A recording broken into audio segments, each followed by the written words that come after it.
Hello everyone, Biggie K here, and today we're going to the Georgetown Loop. Right now we're going to go to the Silver Plum part, and then we're going to ride back to Devil's Gate Station and turn around from there. This train is the Fall Colors train, consisting of a diesel unit, some open-air cars, and the good old caboose. Right now I'm driving to Georgetown. I went through I-70 from Littleton all the way to Georgetown. This was a pretty long trip, so it probably took me about an hour to get there, or more. We'll see. Now, after a long trip, which might look short for you guys, I finally made it to Silver Plume. So let's go check it out and get on our train.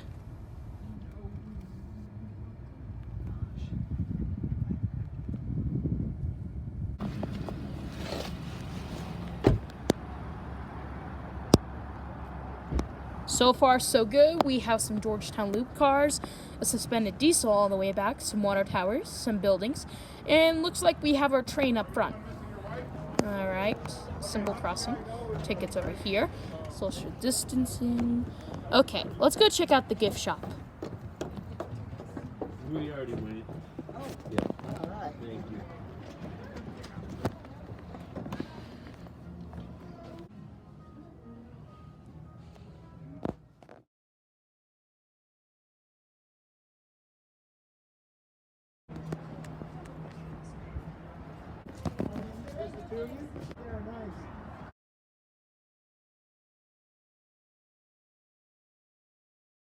Now, after taking our picture, it's time to get on the train.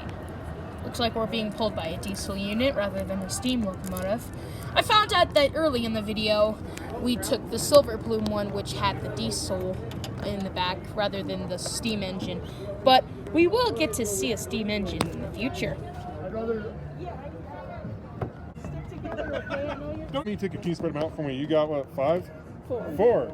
I thought there was one behind it. 4, please. Go take right. Stand right there. We'll you guys see.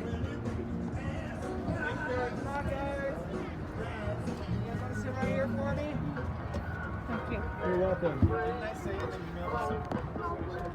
Alright, finally on my seat. It's time to wait for the train to have 2 blasts of the horn, and we'll get going.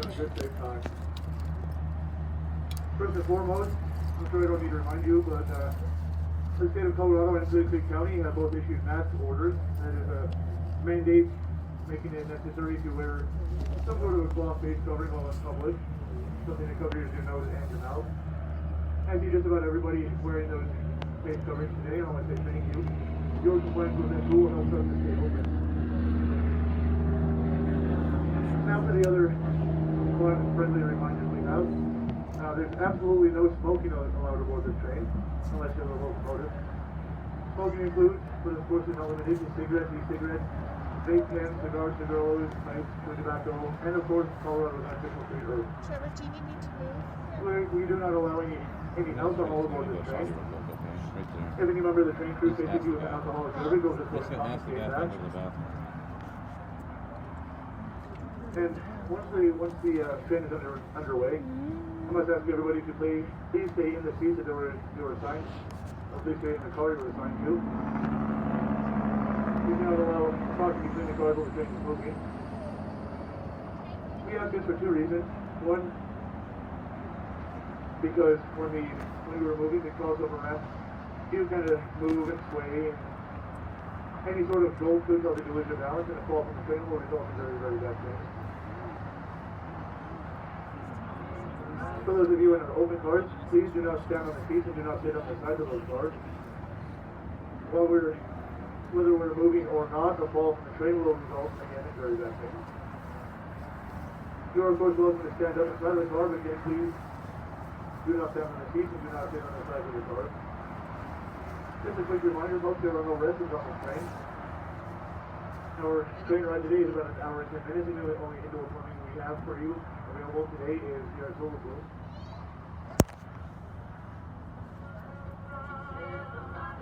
If you guys have any garbage to dispose of, there are waste baskets at each end of the car. They are tucked underneath the seats and put there for your convenience. Please use these in general for anything from the train. Do not not for anything on the board of the car. If you do not feel comfortable moving about your car while the train is moving, feel free to ask your member of the train crew and we'll be happy to help you out with that garbage. This next one is for everybody, but it's especially kind of easy for children. While we're moving, we will be passing pretty close to some trees and rock walls and whatnot. It might be tempting to kind of reach out and grab at some of those passing tree limbs or try to high five a Sasquatch, but I can promise you folks that this is a very bad idea. This is a really good way to lose an arm. I want to make sure everybody's going home with the number of appendages that they arrive with. Do you have any warm enough?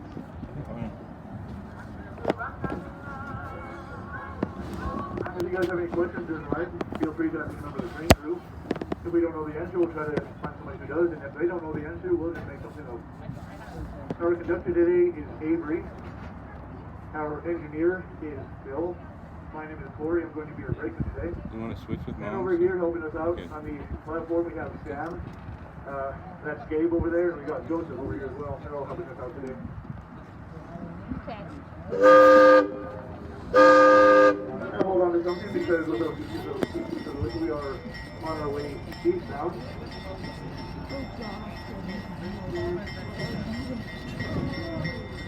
Now that we're finally going, it's time to check out the Georgetown Loop.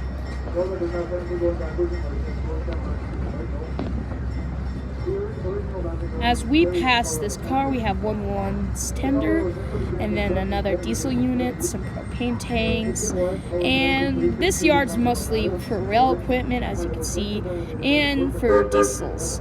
As you can see, that shed is where they store their locomotives, and coming up is 2 diesel units that the Georgetown Loop uses for Day Out with Thomas, but they don't really do it.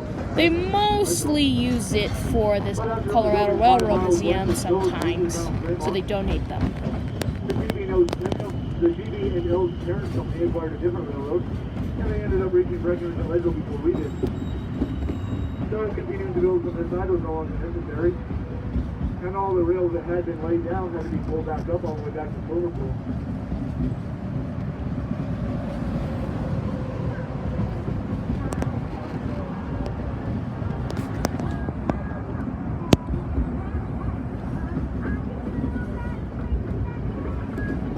As we exit our Silverpool yard, we'll be passing Clear Creek. You can see on the west side of the train. The ones in Clear Creek are very cold because they're coming directly from the snowmelt on the continental divide. Clear Creek will eventually go into the South Platte River in Denver. The South Platte then flows into Missouri. The Missouri in turn flows into the Mississippi River. And eventually all of that water will flow into the Gulf of Mexico. Clear Creek gives us a county name, and our county seat is Georgetown. Denver. It was very profitable in the early days. Take all that rich gold and silver ore back to mills in Denver. Get some better pictures we walk down this trail. Some of you folks may not know, but at one time the U.S. dollar was backed by gold and silver. It was a huge standard currency. As we go over this curve, there's a siding with some old Rio Grande equipment that the Rio Grande used for the Georgetown Loop. And yes, the Georgetown Loop was used by the Rio Grande before it was taken over by the park. The price of silver ended up dropping so low that mining for it was no longer profitable. Well, when there's the railroad right around that time, the tourism was taken over as they put it around. And fame of the Georgetown Loop spreads around the nation and even worldwide. Thousands of people came to ride what was considered a scenic and engineering marvel of the 19th century. At one time, as many as 7 trains a day.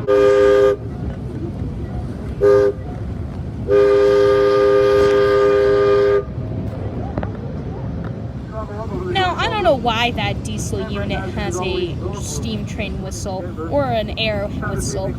I might have to ask someone who works there or anyone. But if you know why, put it in the comments. But no, my mom said that it's probably just to give it for effect. And with the help of geared locomotives, mining town of Waldorf and continuing to south of McClellan at an elevation just over 13,500 feet. Heavy tourism in this area continued until the 1920s.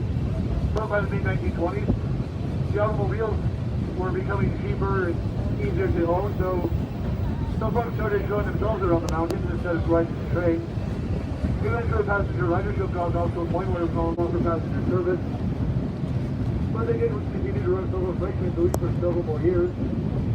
But by the mid-1930s, well, the automobile has stolen that business as well. In 1937, the railroad had to file for abandonment of line and bankruptcy. And between 1939 and 1941, the rails and bridges from silver blue machines were pulled up and sold off for scrap. That included the iconic Double K High Bridge, and it included the branch line that went through Blackhawk and Central City.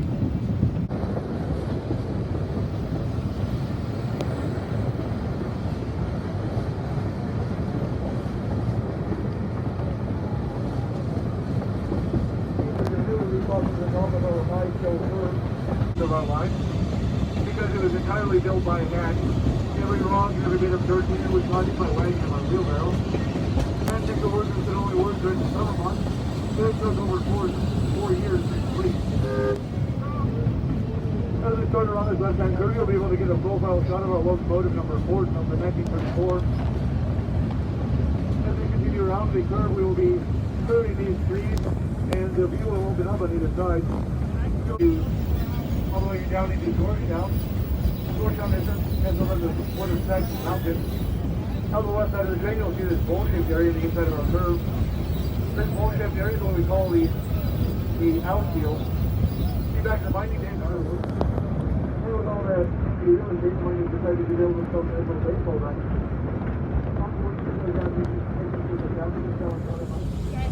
Our railroad, just like the original, is what is known as a narrow gauge line. What that means is that the rails are 36 inches or 3 feet apart. Well, so cool. As opposed to extension. These narrow tracks meant we could build smaller, lighter, narrower cars that were not only cheaper to build, but also easier to pull through tight terrain, such as the valley would have continued through. As we continue up the lower curve of our high hill, you'll be able to see a large aspen grove coming into view out to the left side of the train. That aspen grove is actually going on the side of the baseball diamond we were just talking about. Continuing out the lower curve as we're straight down here, we are descending the bottom of the ladder track. This is the speed that's consecutive north of the line.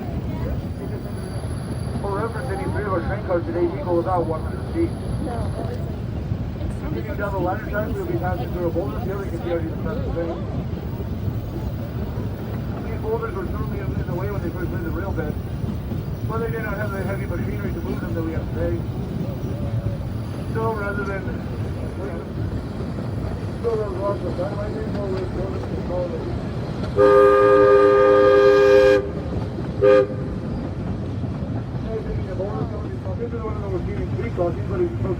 photograph. You have to hold your cameras up pretty high or the tall side of our Inquest Bridge will block the view.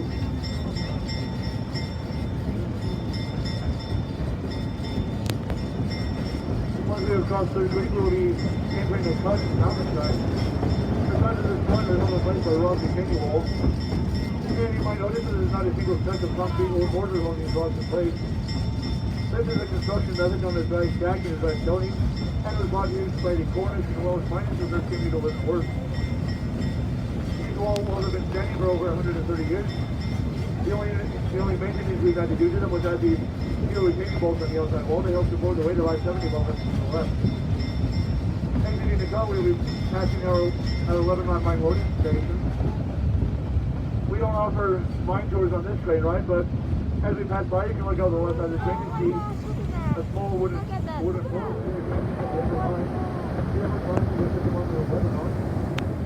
That connecting tunnel without intentional. It turned out the two mining companies were actually mining the same vein of silver. They ended up meeting in the middle, and in good 19th century miner fashion, they met with a kind word on a hearty handshake. No, not really. There's name calling, rock throwing, fist fights. The case eventually went to court with ever mine witness rights to mine that vein of silver. In the heyday of the mining era, the semi sound like a lot of money, but keep in mind, folks, of 19th century dollars. But that's the first place, they comes out to about $5.5 billion. All of that silver production is what earned Georgetown the nickname of the Silver Queen of the Rockies.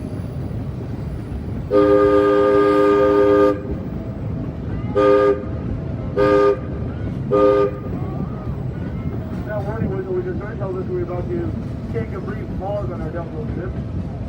We have two opposing trains operating today. we've only got one track for the main line, so in order to avoid having a big mess to clean up, we're going to duck into the siding over here to clear the main line for the opposing train. As we pull off, you will see some more of our historic rolling stock. The first thing you will see is our little locomotive number 12. Number 12 is what we playfully refer to as the Pineapple Princess.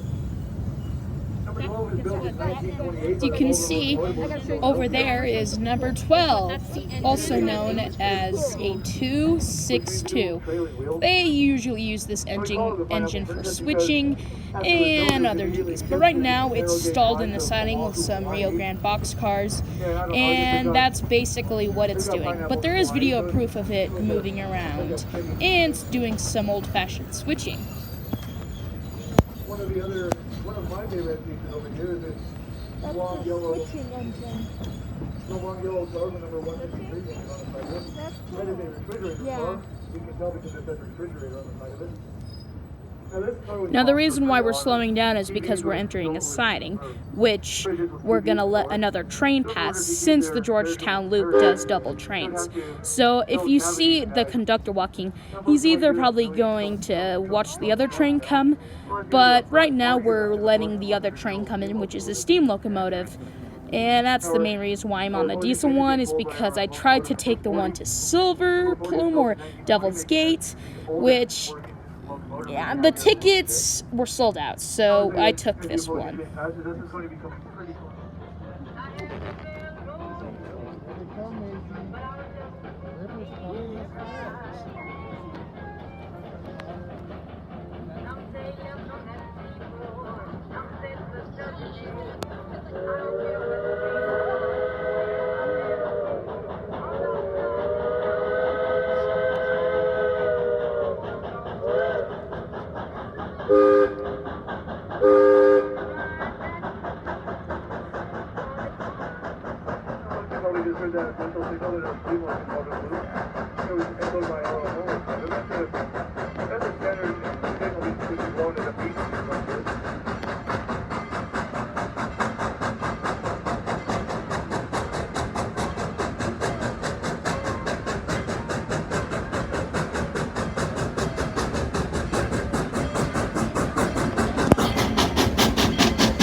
Those tracks down there are part of the surveyor's answer to the problem of how to get a railroad from Georgetown to Silver Plume. These are the two towns only about 2 miles apart. You wouldn't think it would be all that hard to get a railroad track between the two of them. But the difficulty lies in the fact that there are over 600 feet of elevation difference between the two towns. Laying rails straight up the valley flow would give us a bid at over 6%. That is partially because to lay out a corkscrew kind of spiral formation where the rails go like, so they take a 180-degree right-hand turn. Continue east on the north side, directly across the bus. Then do another 180-degree turn over the high bridge. And continue west once again on the rails we're now descending upon. That corkscrew spiral formation is where the Georgetown loop got its name. But in all other cases, it's the point where the upper track crossed over the lower track at the side of the tunnel, and nobody can see it. In our case, that point was up a spectacular curved high iron bridge for the whole world to see. Now you may see a small white sign with the number 52 on it, passing by the left side of the train. Unfortunately, that 52 is not a speed limit, that's actually a mile marker. In fact, when these rails used to go all the way down into Denver, that mile marker meant that we were 52 miles from Denver being stationed. It doesn't matter because it's still my first time on the original mining inhabitants of this valley nicknamed this part of the valley the Devil's Gate. They called it that because with no trees in the valley, it said that the wind would blow so hard it would sound like the devil.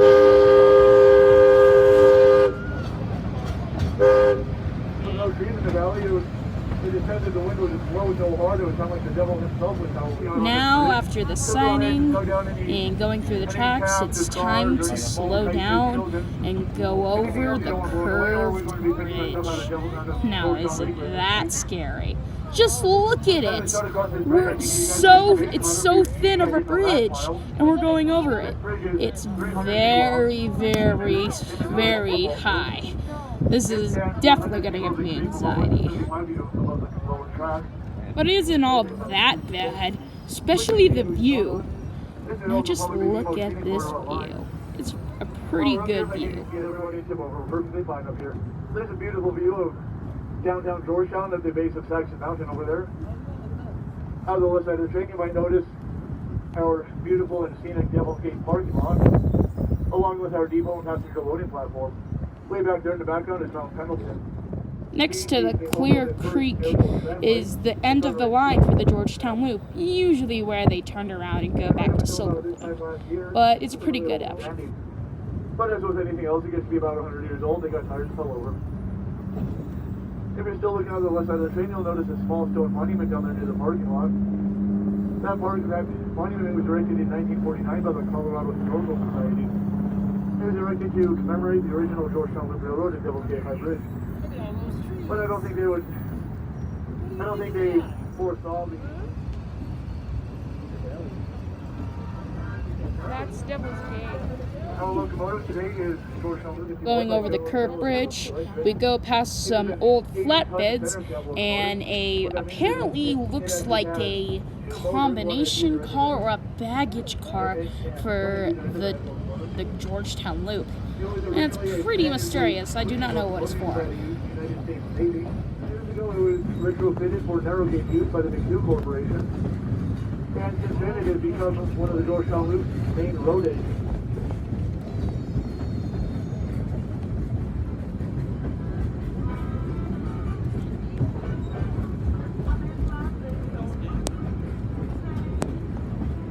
Some of the passenger cars you're riding in today were once narrow gauge freight cars.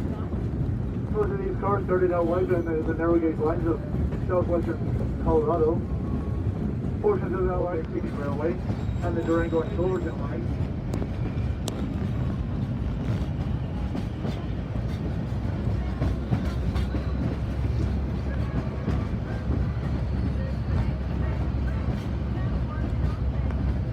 In just a minute, we'll be crossing our 11-mile line road. This road has been used more or less continuously for the last 130 years.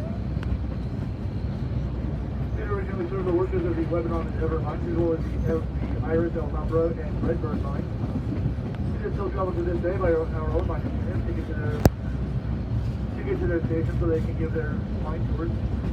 As we cross this road, you'll be hearing one of the more iconic American railroad whistle signals. This signal consists of two long blasts, one short blast, so one more long blast upon the locomotive horn.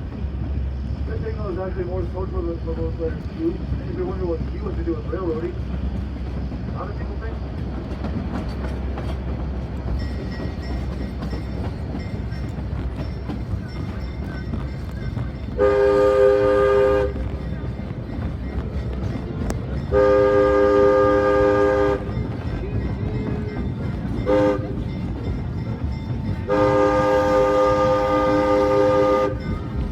As thus far, that's the only grade crossing that the Georgetown Loop has, unless they've had ones in the past. But at the time of recording this is the only grade crossing we have. Designate that as well as have it right away over any other. Soon the Dutch and American became the National Railroad across the state, you hear that signal being blown. You might be the president of royalty. I kind of doubt it, but go ahead and give that train right away anyway. Because when it comes to trains versus cars, trains always have the right of way. Now that we have crossed Clear Creek for the fourth and final time in our downhill trip, we are just a minute away from arriving at our Devil's Gate station. Unfortunately, we will not be stopping long enough to disembark any passengers, and we're not picking up any new passengers. We're just stopping long enough to pick up a member of our photography staff. As soon as she is on board, we will continue eastbound all the way down to Denver. What's that? Denver? I thought Devil's Gate was a halfway point. Well, you're not wrong. But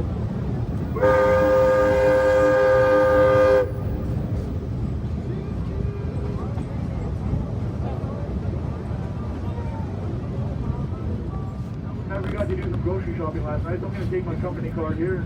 I'm going to go all the way down into Denver to run some errands. Might go see a movie while we're out.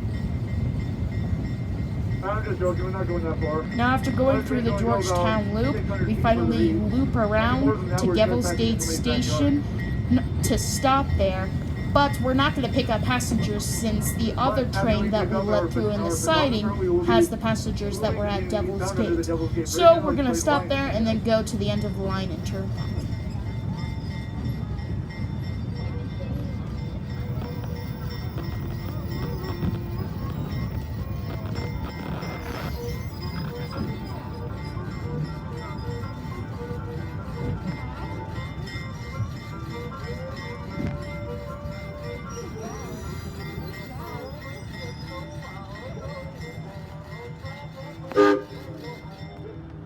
Just hold on to somebody or something, as we might start off with a small turn.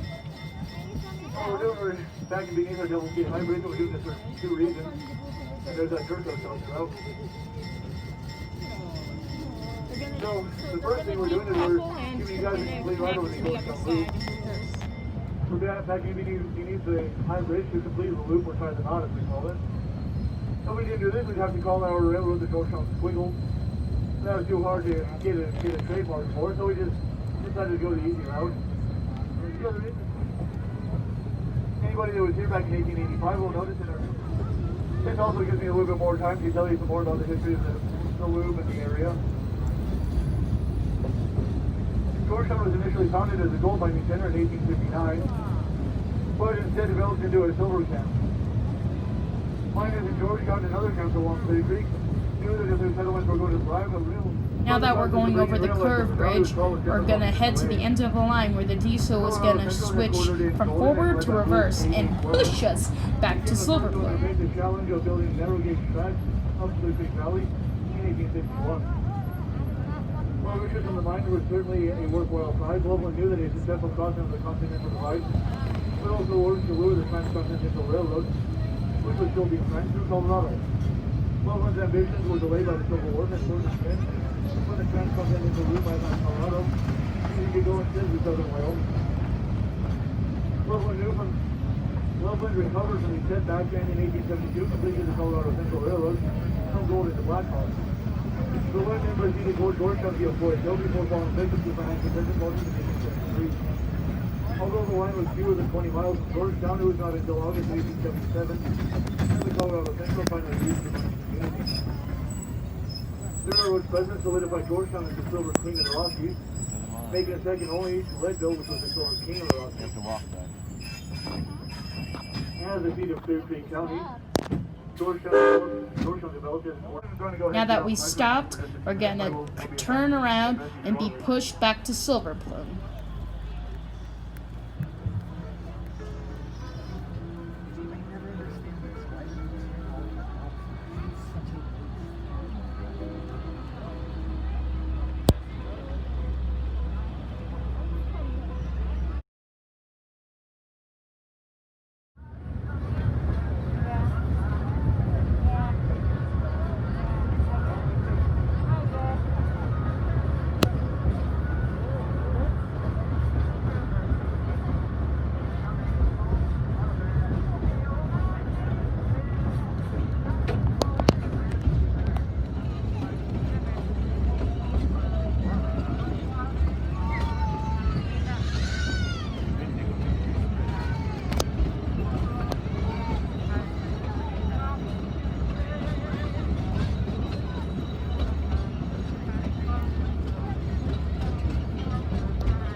Now, coming up to the siding, we're going to stop again and let the next train come through, and then we'll get back and head back to Silver Plume. But for now, let's just look at number 12 again as we go to the siding.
As of now, we're gonna cross the bridge that goes over Clear Creek, and then after that, we'll be near Silver Plume.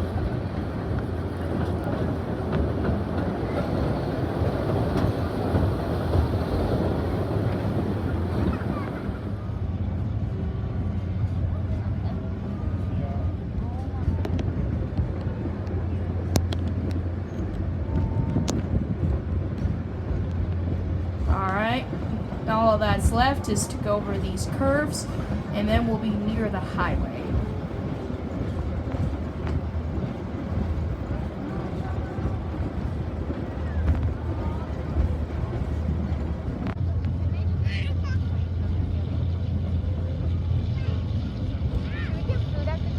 Yeah, we're gonna.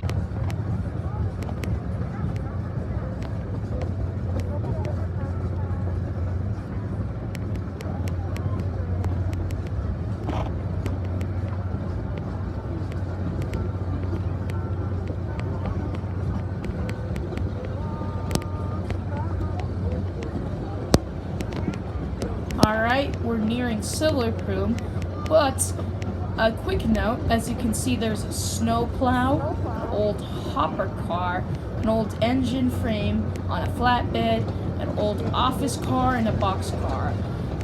These were what we saw when we exited Silver Plume to go to Devil's Gate.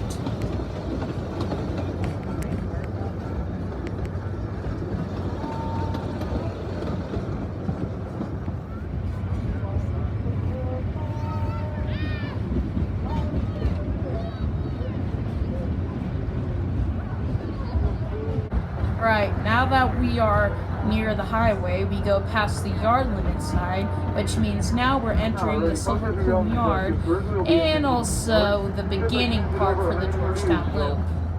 This is where you all started, right? Unfortunately, our trip is almost over. We're sorry to see you go, but we hope you enjoyed your ride today. We look to see you again in the future. Before board is embarked on the train, please make sure you have all of your personal possessions, because anything valuable left aboard my train will be stolen. As you know, that's how I got my job here. As we come into our station, we might be coming in with a little bit of a bumpy stop, so please go ahead and continue to make sure you're holding on to somebody's ready. So it's like a solution that will make 9,178.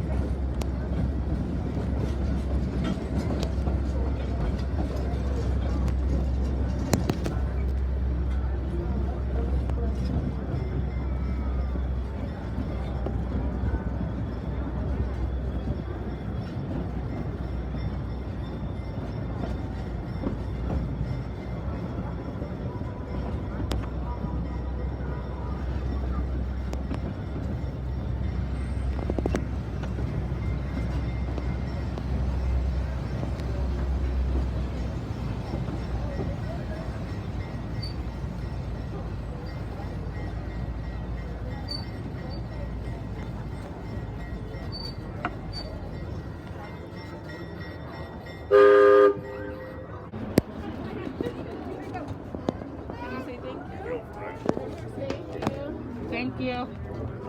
Thanks for not to see us today. Thank you for the ride. You're welcome. Thank you. Thank you guys. Good luck. See you again. We go here. Yeah. We'll get him one too. Thank you. You're bigger, so I'll give you a bigger pumpkin. Yeah, the bigger pumpkin. Thank you. Be careful. I don't. Yeah. That's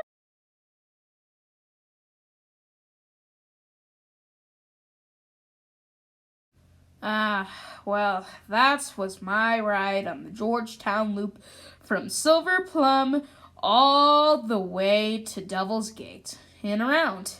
It was a fun experience, especially seeing the steam train. Actually, speaking about that steam locomotive, it's probably my second steam locomotive that I've saw. There's been many steam locomotives before that I've saw, but this is the one that I got on camera. Well, that's basically what it is. So now, at the time of recording this, I'm probably already at my house. But at the time, this was a great ride. It was magnificent. I really like this ride in general. But one problem was the mountains. It kind of took 1 hour to get there. And another thing, it's the mountains. I hate when you get your ears popping, the altitude's high, and especially in Colorado when there's wildfires going around.